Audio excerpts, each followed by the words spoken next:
This is a recent question from an AP exam, and it goes with our lesson that we've been talking about with solubility equilibria, and I want to take the time to work through this.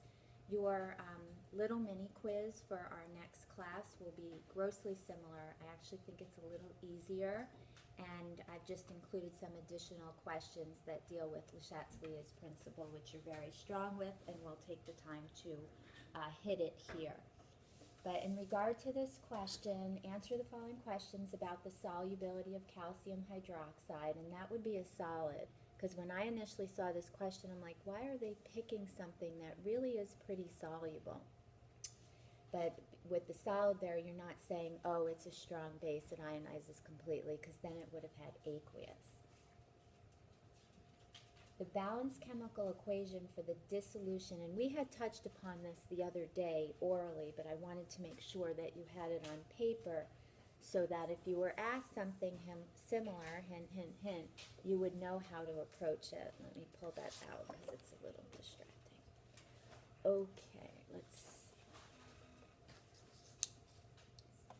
Let me hit one light because I can't see that one. So in regard to the equation, what are you going to write for A?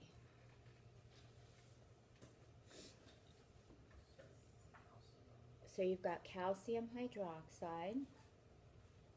And the only thing that I would say I did slightly different on your mini quiz is I want to make sure you can formula right, okay? And what are you going to generate? Calcium ion, 2 plus charge, and 2. That would be the most common mistake that one could make. Calculate the molar solubility of calcium hydroxide in a 0.10 molar calcium nitrate solution. Okay, so if you write, how are you going to start? All right, so you've got, well, we probably can use the R right here, right?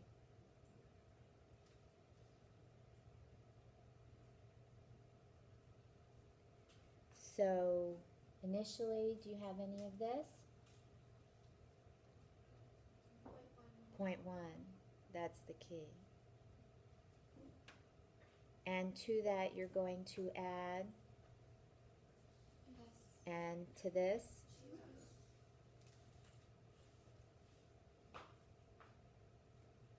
and again, you can test this at the end, but in almost every single situation, S is so small that it doesn't affect concentration. So now what? KSP is equal to calcium 2 plus concentration, hydroxide ion concentration squared. And what are we going to solve for? S. Ultimately S. And to do that, we'll solve for which concentration? OH. Right. So you've got hydroxide ion concentration is equal to KSP over calcium 2 plus, and then I'm just going to take the square root of that, correct? Now that'll be the concentration of hydroxide ion. And like I said, this one's a little trickier than what I gave you, or what I'm going to give you at the end of the week.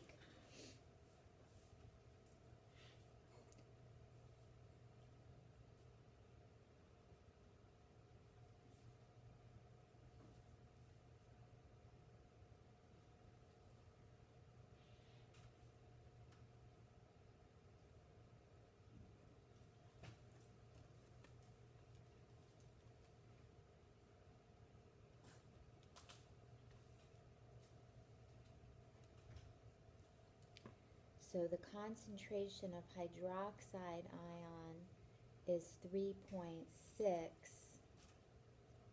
times 10 to the negative 3 molar. But we want to know the molar solubility. Molar solubility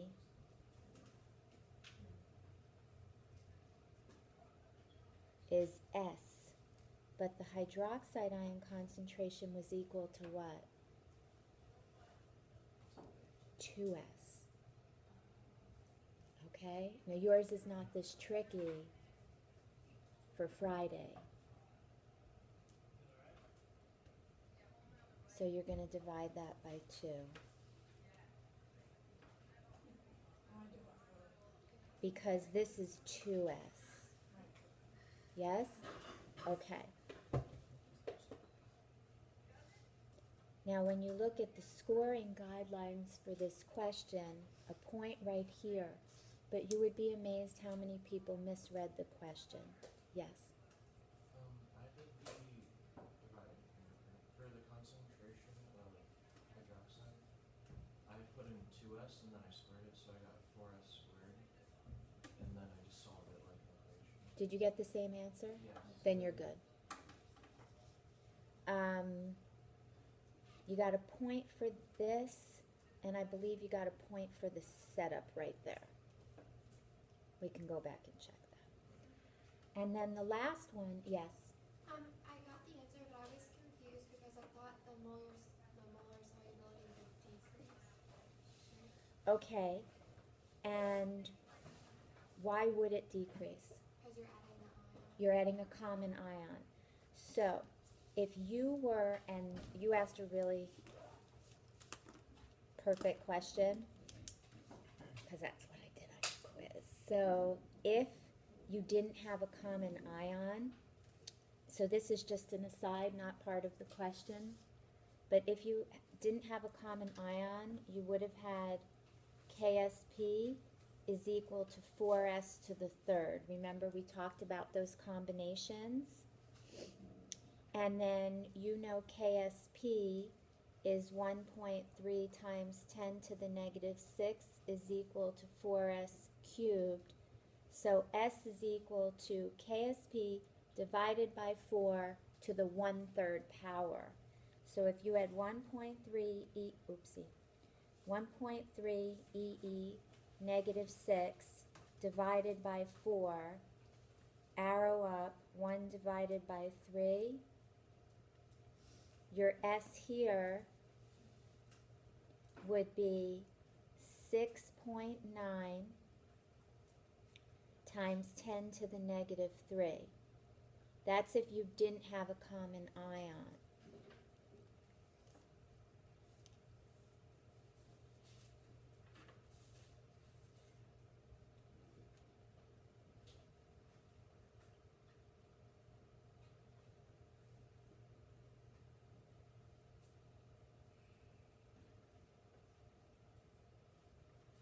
So which quantity is larger?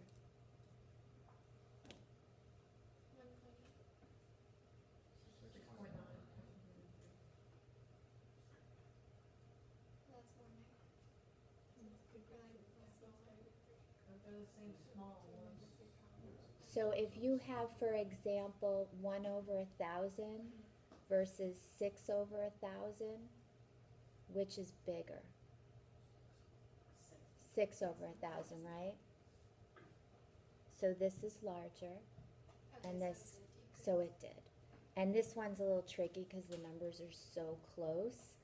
Generally, I think, and what you'll see on Friday, is that I don't think you'll have the same exponent. So it probably would have been easier to see if maybe this was 10 to the negative 5, and then you would see it maybe more clearly. But you are correct. And you know, in regard to the concept, as you increase the concentration of a common ion, equilibrium will shift in the reverse direction to utilize that specific ion, and in doing so, molar solubility will decrease.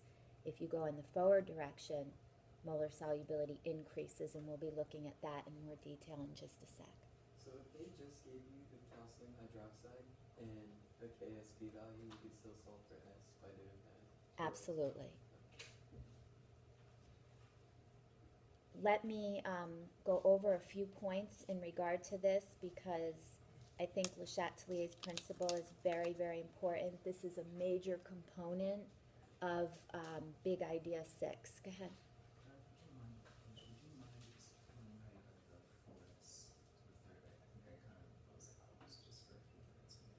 Sure. So what you're looking at here, I didn't write out another table, but if I had,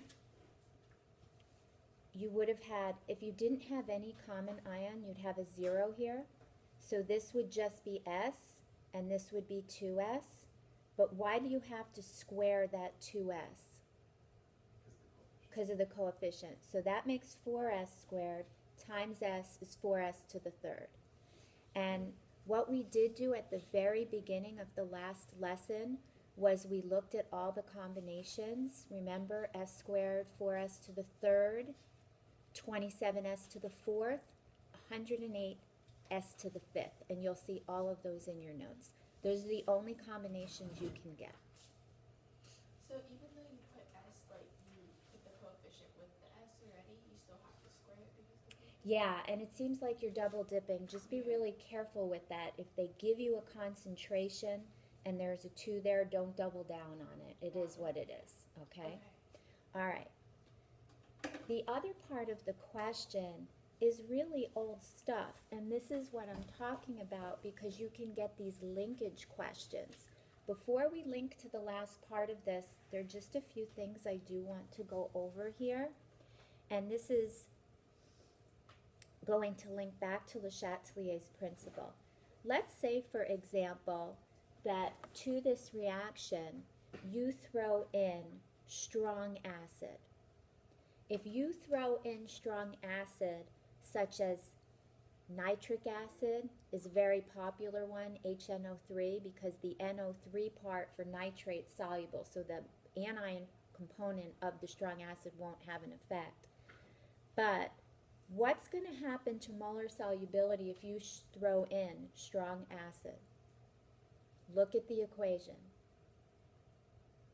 Strong acid is like throwing in proton, right?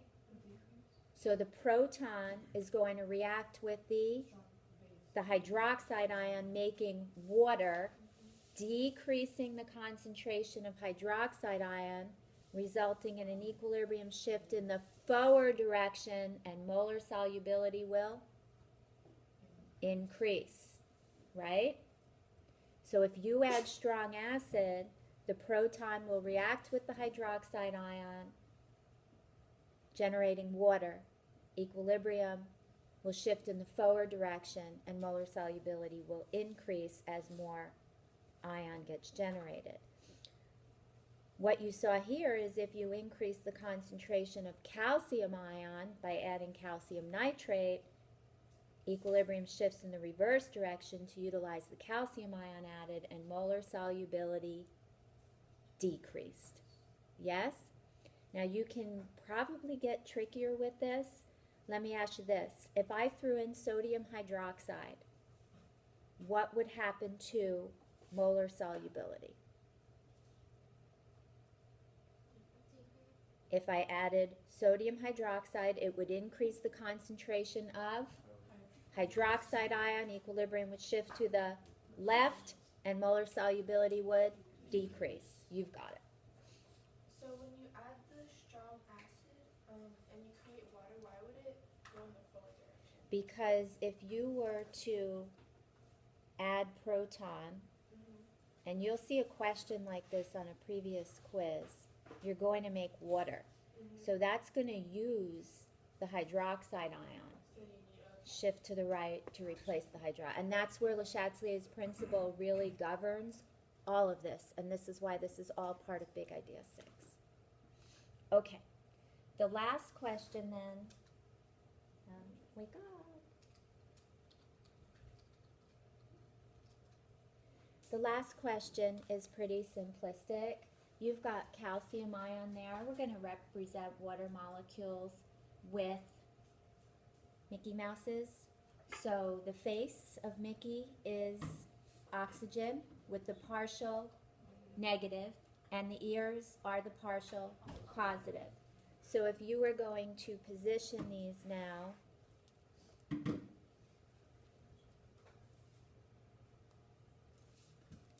we've got, why are we going to put Mickey's face closer to the calcium ion? partial negative aligns with the cation 2, that's a full 2 plus charge, and you get, what are these interactions called? They're not IMFs, be specific. They are ion dipole interactions, and those are strong.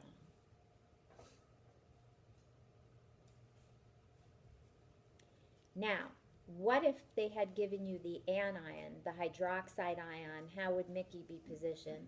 The other way. Right. And please don't write Mickey on the AP exam. So that's a little Florida thing, right? That's a water molecule. But it really looks like Mickey. That help a little bit? Yeah? Clear up a few things? Okay. So that'll make you happy on Friday. We have one really last piece to look at. For a while I was really thinking it was out of the curriculum, and again, I'm filming this for all of our sicky wickies. I think we all need break. Everybody's sick.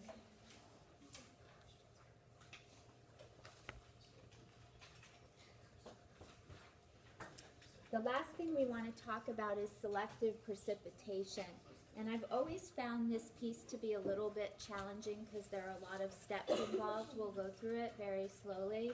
I've also given you a POGO packet that not only goes into this mathematically, but also allows you to see it graphically, and you'll be working on that the second half of class. I think it will really help you.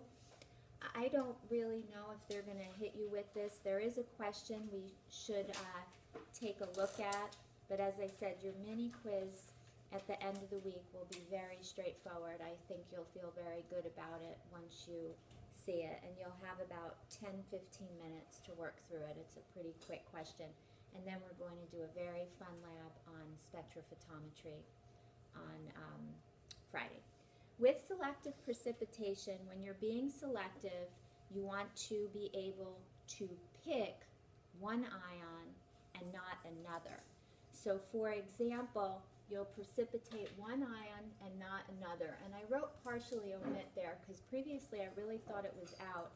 But I did see a question recently, and I think it's something that we should be aware of. It says an aqueous solution that is 2 molar silver nitrate is slowly added from a burette to an aqueous solution that is 0.0100 molar in both chloride ion and iodide ion. So you have a solution with 2 ions in it, chloride ion and iodide ion. And you're basically trying to see if you can fish one of them out and not touch the other. When will that happen? Okay? What you have here is, you know that if you're adding silver nitrate, you're generating silver chloride and silver iodide. And you've got your 2 dissolution reactions shown, grossly similar to what we just showed. Now, Stefan, why would those both be KSP is equal to S squared if there were no common ion?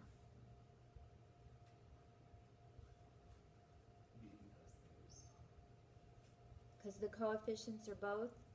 You got it. Okay, because that was a question you had asked earlier. Good. The KSPs are given.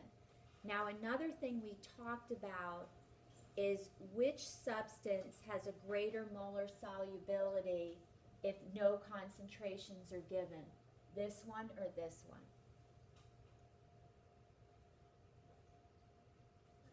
The first one. Both of these are S squared, so if you take the square root of this, and it's hard to take the square root when it's not perfect, but it's somewhere around 1 times 10 to the negative 5. Just as an approximation, it's actually slightly more. And then, of course, half of this, so you're like 8.5, whatever. But you can see clearly that this will be larger than this upon finding S. Which ion will precipitate from solution? It says precipitation starts when the solution has just been saturated. So that's when QIP is equal to KSP. What is the difference between QIP and KSP? Right. So KSP is going to be at equilibrium, and QIP is non-equilibrium, typically initial. But if you do something to affect equilibrium, then you have a non-equilibrium, maybe not the initial. Here's your approach. You're going to solve for the ion that both of them have, which is silver ion. Whichever has the smaller value, that is the smaller quantity for silver ion, will be the first ion to precipitate. So when QIP is equal to KSP, that's when precipitation is just going to begin. KSP is given. If one of the equations had a coefficient of 2, you'd have to divide the KSP by 2 in order to find which one's smaller, or? No. Okay. If one of them had a coefficient of 2, Yeah. then KSP would be equal to 4s to the third. That's what I meant, yeah. Right, so you would divide by 4 and then you'd have to take it to the 1/3 power. And if you did that, they'd probably give you something super simple. For example,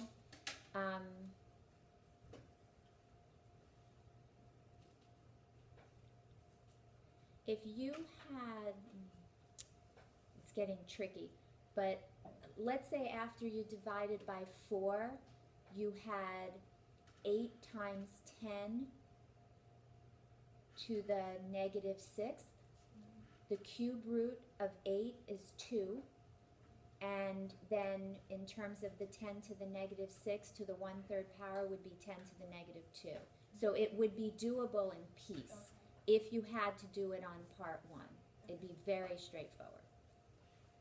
The math of part 1 is usually not taxing, but it's a matter of whether you can make fractions easily. It's just a lot of mental math, but it's not like you don't have to write out a multiplication this large.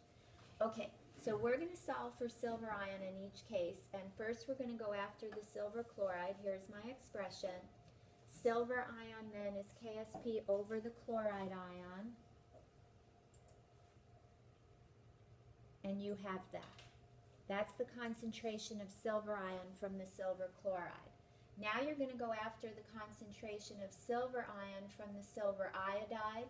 The KSP is given, the concentration is given, and you've got that.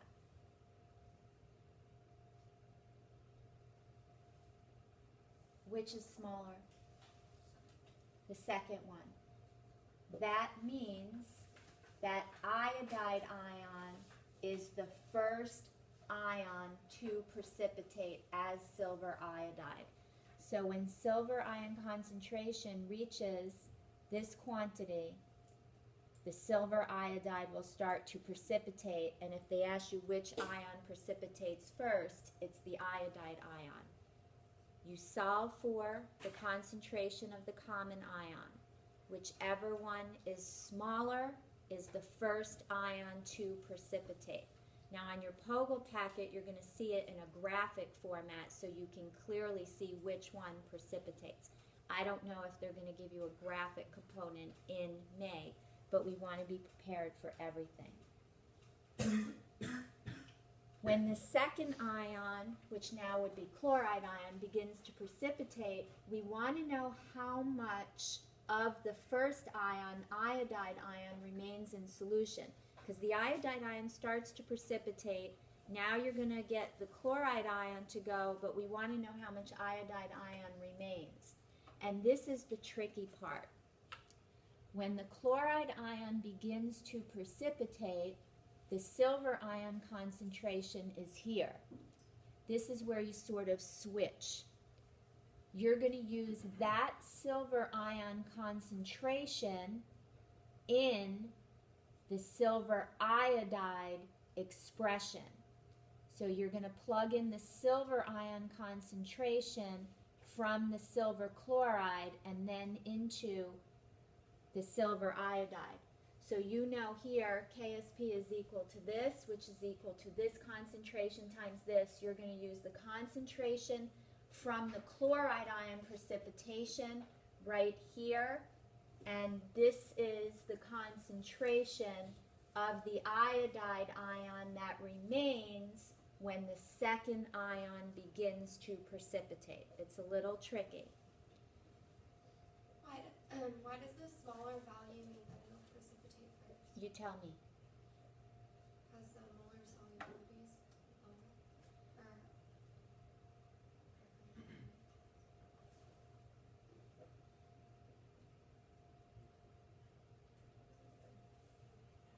What does anybody think? It's a good question. So it's gonna hit that concentration first because it's smaller, and then after that, once you get larger than that, it starts to go in reverse, and it's gonna precipitate. And that's right. And let me show you visually what you might see. And that's why I haven't used these packets before. We purchased this year, and some of them I know you haven't been that fond of. Some of them you've liked a little more. Your Pogo packet, and we're going to take a look at this in the second half, and you're like, oh gosh, what is going on? But it's really not bad. We'll go through this piece, but what I want to show you graphically is right here. You've got concentrations of zinc ion, and that's here. I'm going to leave the cursor there. And the concentration of copper 2 ion here. And you're going to be adding another solution in that can grab these ions one at a time. And what you're starting to see here is which ion will be the first to precipitate, the zinc ion or the copper 2 ion? Zinc. And so you can see it visually here. And in the second half, we'll take the time to go through this, because I think once you see it visually, but whichever concentration is smaller, and I almost think of it this way. You have, I don't know if you'll see this because you're not parents, but like let's say I have both of my kids somewhere and there's trouble. And I've got to pick one up and the other one I've got to grab by the hand. Which one am I going to pick up? The little one, because I can, sort of football hold and run, and the other one you grab and go. And I know that's not the greatest example, but maybe you can see it that way, though. All right. I couldn't think of another one. It's sort of like, when you go, I don't know. See, I don't go fishing. Drew goes fishing. I don't think I could sit there. I'd be like, okay, let's go. Maybe if I was listening to something. But yeah, same type of thing. So the smaller concentration is the one that you'll grab first because it'll take less of the other to match up to it. So you can gobble them all up, and then the other ones are still hanging out. So I think you could think of it maybe if you had, there are probably other considerations in terms of size and everything, but if you had, let's say you have 3 of these and you have 10 of these and you throw something in, they're not selectively going to grab something. There aren't like little signals. They both have the same charge. Their size is actually grossly similar. They're right next to each other on the periodic table. So, it's sort of like back to, did you guys play Pac-Man? Gobble, gobble. So it's just what can you gobble, and they're all so similar. So I think that's what it is. But I kind of like my little football. But that's why I think we'll work through models 1 and 2. Because when I went through this, I was like, wow, this is really good. So, and reading off the graphs, I think will help. And we'll have time. That's why I just didn't want you to do it for homework. I want to take the time to go through that today. All right, so you can calculate the concentration. This I don't really know if you, I don't think you need to memorize per se, but I did see a mass percent type question the first year the AP exam came out, and we can take a look at that too. Very tricky. It says, is separation of the 2 ions by selective precipitation feasible? So the percent iodide remaining in solution is going to be what you have at equilibrium over what you had initially times 100. So that initial amount is what you started with, and this is what you got from the second calculation. Multiply by 100 and you get this. And the general rule is that if it's less than 0.1%, which this one clearly is, that suggests that precipitation is complete. So So you can precipitate all of the iodide ion before a chloride ion will precipitate. So you can selectively precipitate here. That I don't think you're going to have to memorize per se. If they gave you a mass percent, it'd be the mass of the substance that you had at the end over what you had at the beginning, and you've seen that before. Is that because, like, if you were to flip them, like, say you forget the formula, like, you would get this huge number because it's, like, it's big over really small. Well, not big, but bigger over really small. And so you're going to blow up, and then it's going to be, like, times 100 with this huge number. That doesn't make any sense, I think. I think so, Okay. maybe. Sounds good. All right, let's take one from nothing. We'll work through this, and then I want to go over pH insolubility. Even though we hit it already, I'm going to make it much simpler than what's there. And then we'll take a break, and we'll get into the POGL packet. I'll let you work on it first in groups. And I have a second question.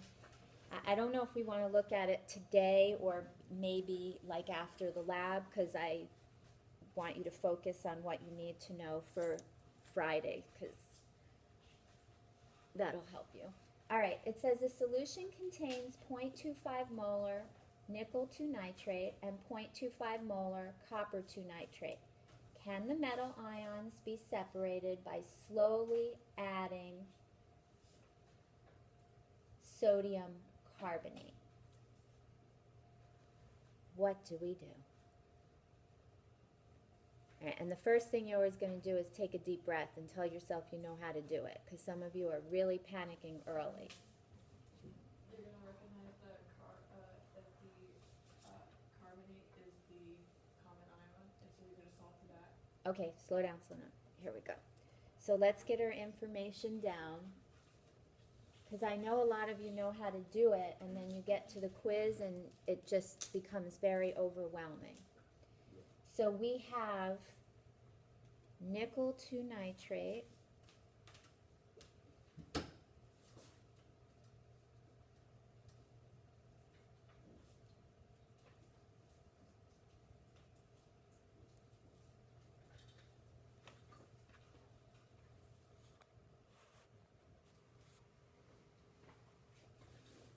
and that concentration is 0.25 molar, and we have, did I write it funny? Yeah. Yeah, that's what I was. Okay, so this should be that?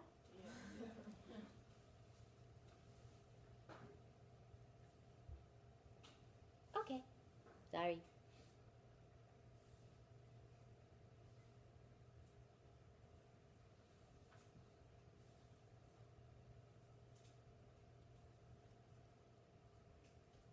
We're going to add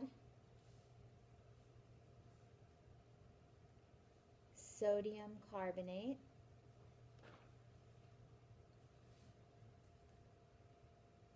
KSP for nickel 2 carbonate is 1.4 times 10 to the negative 7, and KSP for copper 2 carbonate is 2.5 times 10 to the negative 10.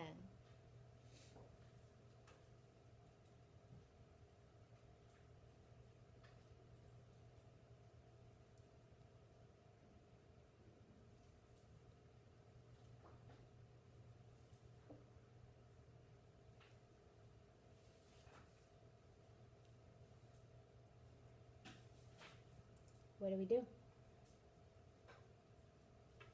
Write the equations. Okay. Which equations? When nickel to carbonate. You want to start with that? Yeah. And what do you want to do with it? Disassociate. What do you get? Nickel 2 plus and, oh wait, yeah, and carbonate 2 minus. Carbonate 2 minus. You got to know carbonate ion. Some of you still get confused with that. And then this one too?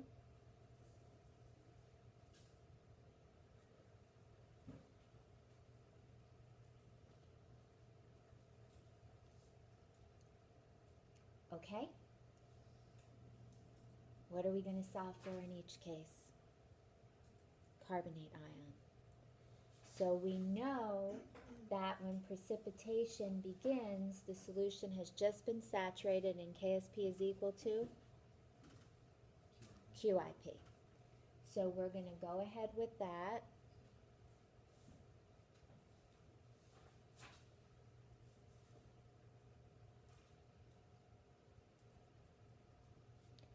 And we know that KSP is equal to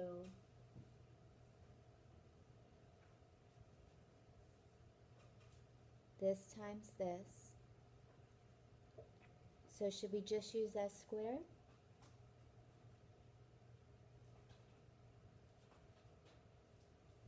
No, because what's given?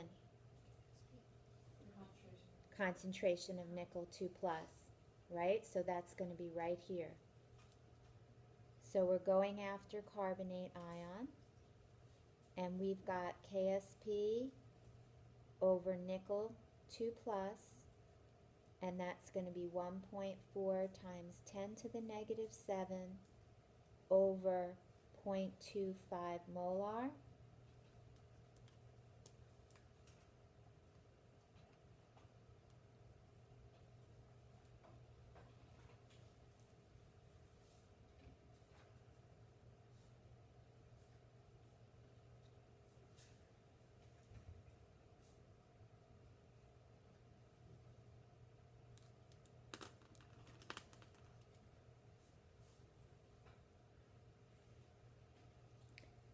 And the KSP is up here, I won't rewrite that. We have KSP is equal to copper 2 plus times carbonate ion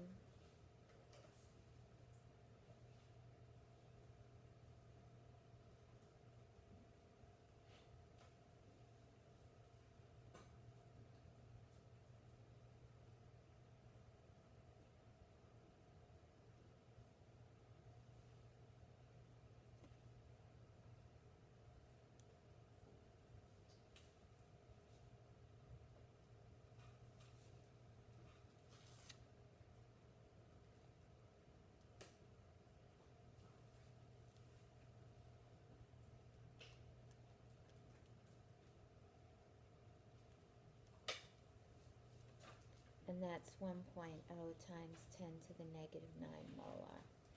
So which ion precipitates first? How come? Because it's smaller. So in regard to the ion that precipitates first, it's going to be copper 2 plus, right?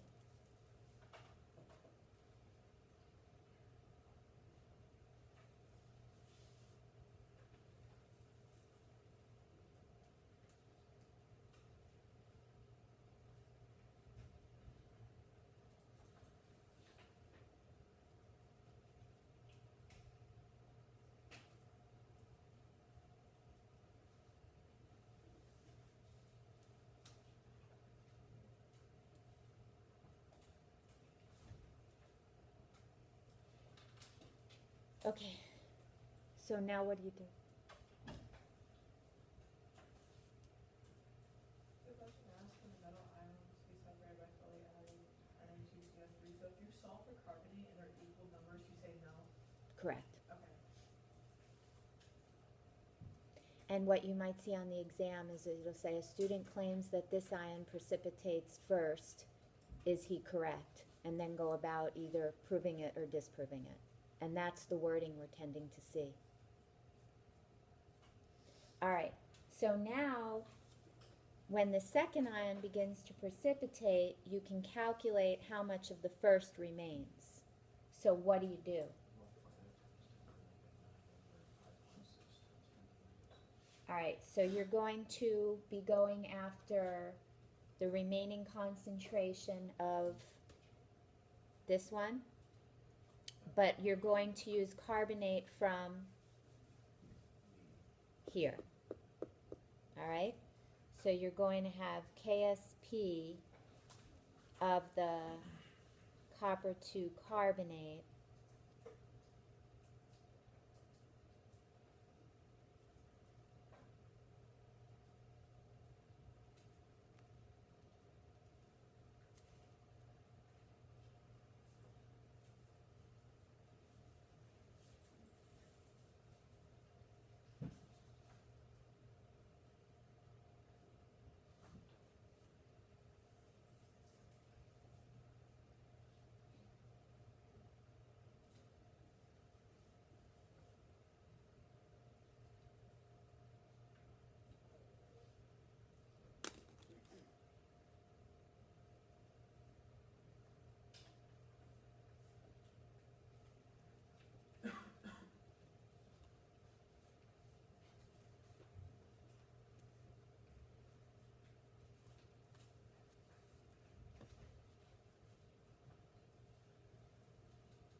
and that'll be the concentration of the copper 2 plus ion when the other substance begins to precipitate, the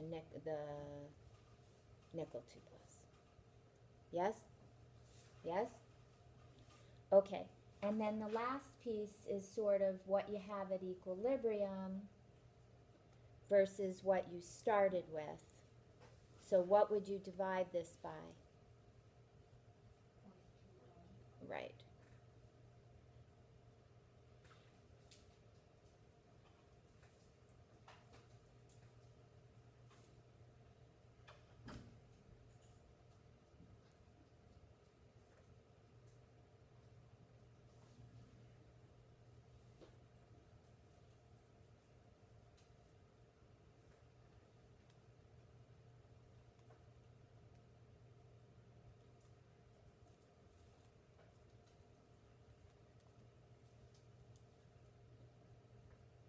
And that's still slightly greater than 0.1%, so I would say it is feasible.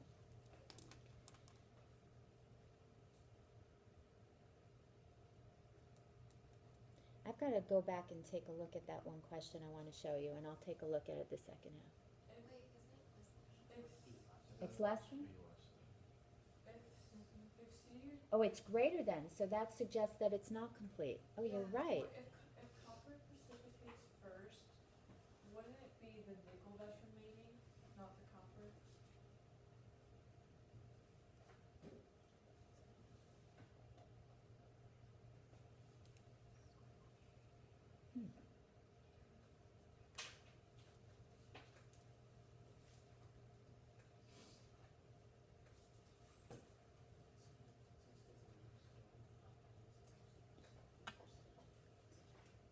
Say it again?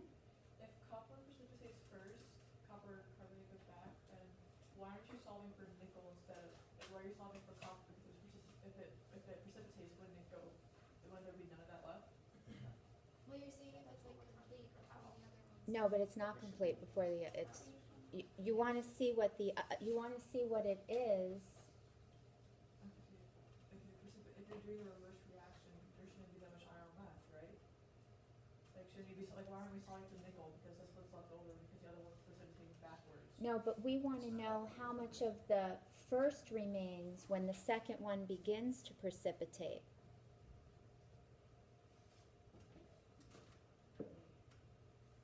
Repeat that? That's what we did last time.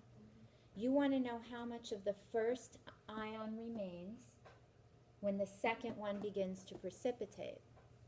Right, So the first ion that precipitates is copper 2 plus, correct? So you wanna find out how much nickel is remaining. No, So- we're No, you want to find out, it is confusing. You want to find out how, and honestly, I think it's too much. I don't think they're going to address this in this format, I just want to show it to you. But what you're going after, you figure out which one precipitates first, and to be brutally honest, I think that's all they're going to ask you. Okay, and that's very straightforward, because you're going to see which one is less, and then you know. Yes. Same football story, you know, grab the little one and Like, how run. do you write that? No, don't write Dr. Kalish said grab the little one to keep him safe and drag the bigger one. Oh, I get it. Got it. I got it. I got it. I got it. It's okay. I had to read it. I'm okay. It's good. Because the quantity of carbonate ion from copper to carbonate is less than the quantity of carbonate ion from nickel to carbonate, the copper 2 ion will precipitate first. Okay. There will be less of it to react, and so more. It's almost like a limiting reagent type theory, Yeah. where it's utilized first. So that'll be used up first because there's less of it to react. Okay. Yeah, the football scenario is good to think of in your head, but yeah, that's like, yeah, don't do that. That's like likes dissolve likes, and that's going to get you nowhere. All right.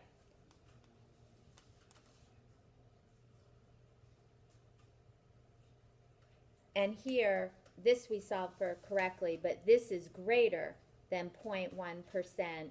So now, separation of the two ions by selective precipitation is not feasible.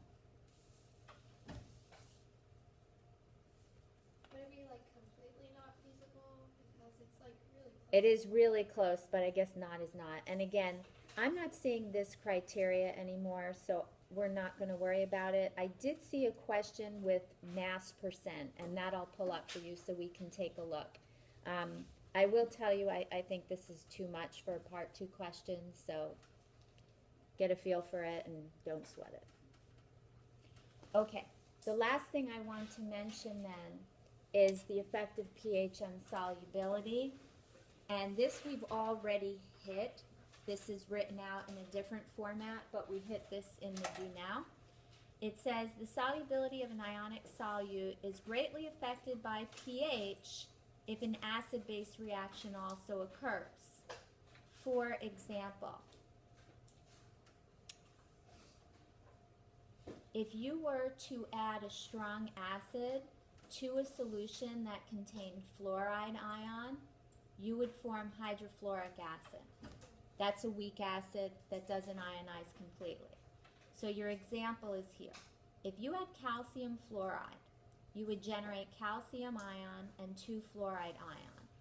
If you added strong acid to this, let's say nitric acid, the proton or the hydronium ion would react with the fluoride ion to generate hydrofluoric acid. What would happen to the concentration of fluoride ion? It would decrease, equilibrium would shift in the forward direction, and molar solubility would increase. Good. The solubility of other salts, for example, are independent of pH, and that on paper alone is not going to make that much sense. But if you look at it, if you had silver chloride,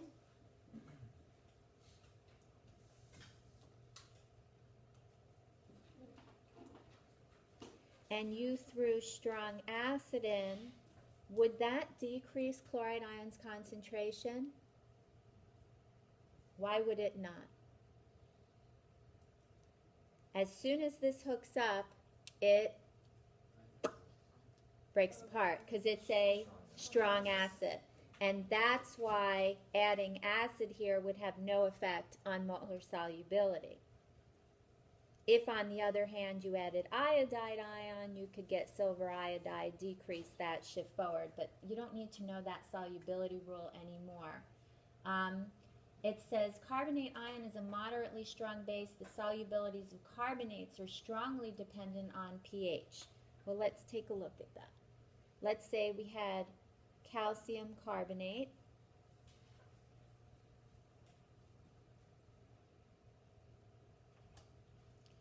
Now if you add proton, now if you added proton, what are you going to get? You're going to get carbonic acid, which is weak. In addition, carbonic acid also will readily make water and CO2. That's something we talked about with decomposition. And that will effectively do what to the concentration of carbonate ion? Decrease it. Molar solubility then will increase due to the shift in equilibrium in the forward direction to replace the carbonate ion that reacted. Okay, I have two questions. One. The first one, Yep. why did, no, like the first question. Oh. How does the, when the H hooks up with the carbonate ion, why does that decrease the concentration? Because it's generating something that doesn't readily dissociate back to what it started with because it's a weak acid. Okay, Whereas this one would have made a strong acid, so it readily goes back to where it was. okay. And then what happens to the cation when you do that? Like the silver and the calcium? When you shift, Like when the H hooks up with the anion, why does the cation have anything to? no. All that happens here is that when this decreases, equilibrium shifts forward, so you'll generate more cation. So if they ask you what happens to the concentration of cation, it will increase with the forward shift in equilibrium. Okay, there are some other salts listed here, but it's really grossly similar. We can pick any of them and work through it. I think the bottom line there is know the difference between your strong acids and your weak acids, and you'll be okay. It says one practical result of increased solubility of carbonates in acid is the formation of huge limestone caves, and many of you have walked through the caves where you've seen the stalactites and stalagmites and all of that. You've also seen it in terms of erosion to statues, things like that. Probably talked about it environmental. You can calculate molar solubility of a substance when you have a buffer. Don't cringe at buffer, it's not a big deal here. Basically, you've got a pH of 6.05, and so if you had that, you could figure out the concentration of the hydroxide ion. There's really nothing new here that you don't already know, so I'm not concerned there. And then the last question is really a thought question. It says, without doing detailed calculations, determine in which of the following solutions magnesium hydroxide is most soluble. Let's take a look at this. We've got magnesium hydroxide, and if we're considering solubility, here's our dissolution reaction. And I think you're golden with that concept at this point. We want to know whether you'll get greatest solubility if you add ammonia, concentration of 1 molar, if you add ammonia and ammonium ion, 1 molar, or if you just have ammonium chloride at 1 molar. And if you want the greatest solubility, in which direction do you want equilibrium to shift? Forward.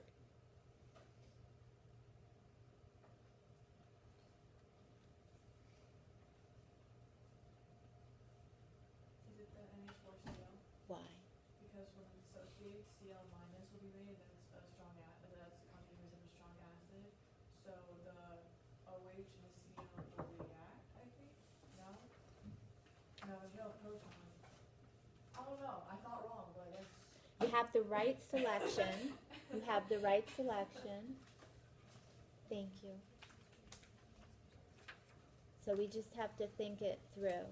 Stefan, this is for you. We'll send you in a little bit. I just don't want to forget because I'll put it on my desk and Will it react with the NH4, the OH minus? so you're basically pumping in this and that. So the OH minus will react with the NH4, and that'll decrease the concentration of NH4 forward direction up the sort of equilibrium. Almost. Just slow down. You've got it, but you're too fast for yourself. You've just about got it. The chloride ion is not going to have an effect. Magnesium chloride is soluble. And that's not a solubility rule that they make you memorize anymore, so they'd have to show that somewhere. The ammonium ion will react with the hydroxide ion. Initially, you're going to get this, which you may or may not recall readily decomposes to this.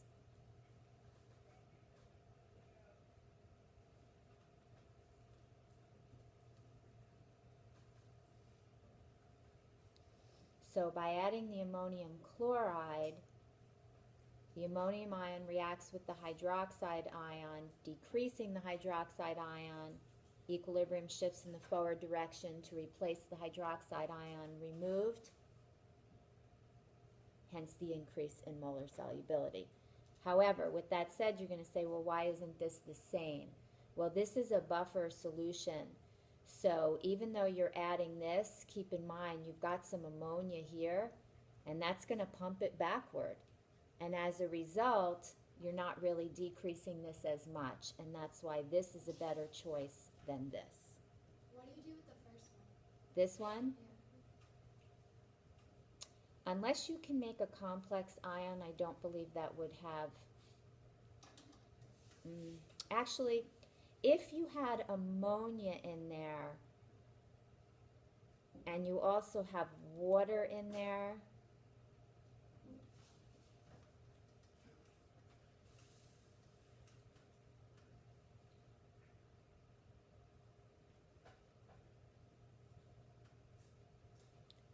that could increase hydroxide ion concentration, and what would that do to the molar solubility? Decrease it.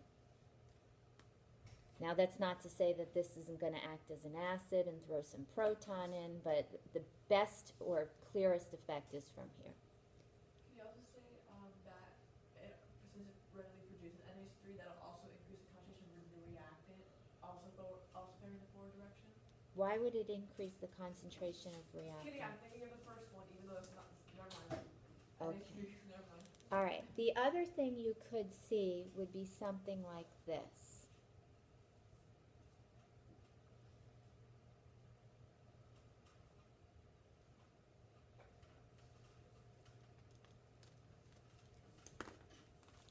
Here's silver chloride, silver ion, and chloride ion.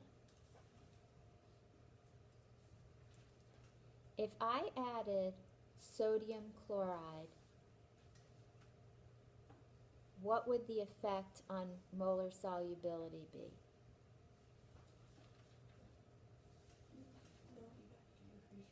It would decrease. If I added magnesium chloride, which is soluble, what would be the effect on molar solubility?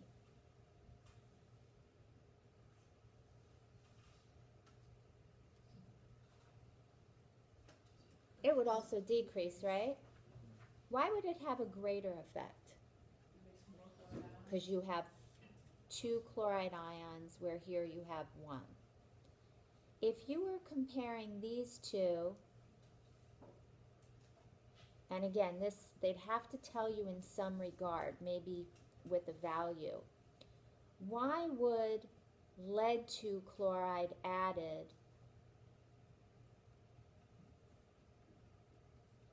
not, it would, but why wouldn't it alter S as much as magnesium chloride? Because it's not all that dissolvable. It's not all that soluble. I love that previous question. What do they mean by 1 molar of ammonia over 1 molar of NH4? Like, what does that mean? Like, I'm confused. Like, Means what you're kind of, adding 1 molar of both. is it like? I think it's representative of a buffer solution, Oh, okay. more of a buffer solution. Don't think you'll get anything like this. Definitely could get something like that. And let me ask you this. What if we throw in sodium hydroxide?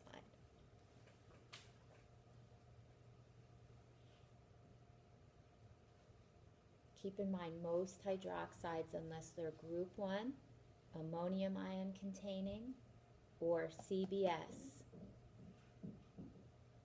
are not soluble. So what do you think you're going to make? Is the sodium ion going to hook with either of these? Hydroxide ion with? Effectively doing what to the concentration? Decreasing, equilibrium shifts in the forward direction, molar solubility increases. So the key here is to link Le Chatelier's principle with molar solubility. When equilibrium shifts in the forward direction, you get an increase in molar solubility, lowercase s. When equilibrium shifts in the reverse direction, you get a decrease in molar solubility, you get more precipitate.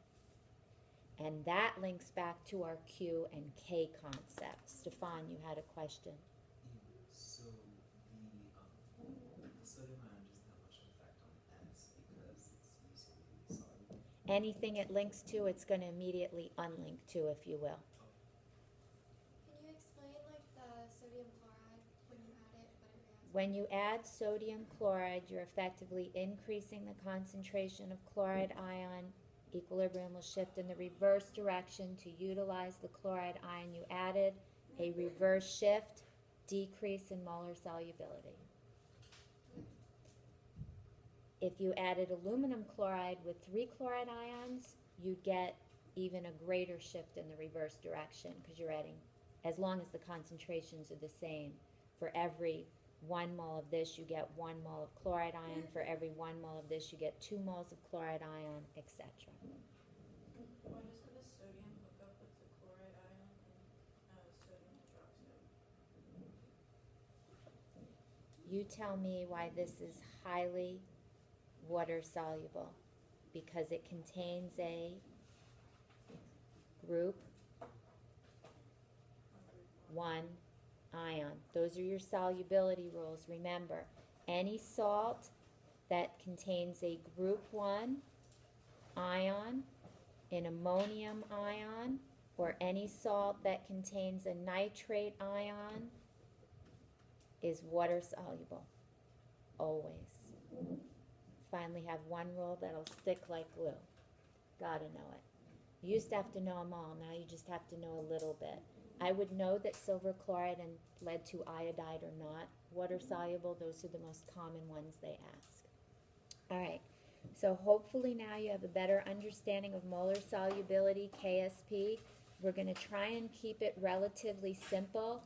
The selective precipitation is a bit much.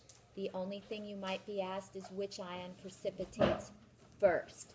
That I think you've got. Equilibrium concentrations, etc. The rest of what's in the note packet, the complex ions are out, although for your lab Friday, and you will want to skim that over, that's going to be lab 3-3.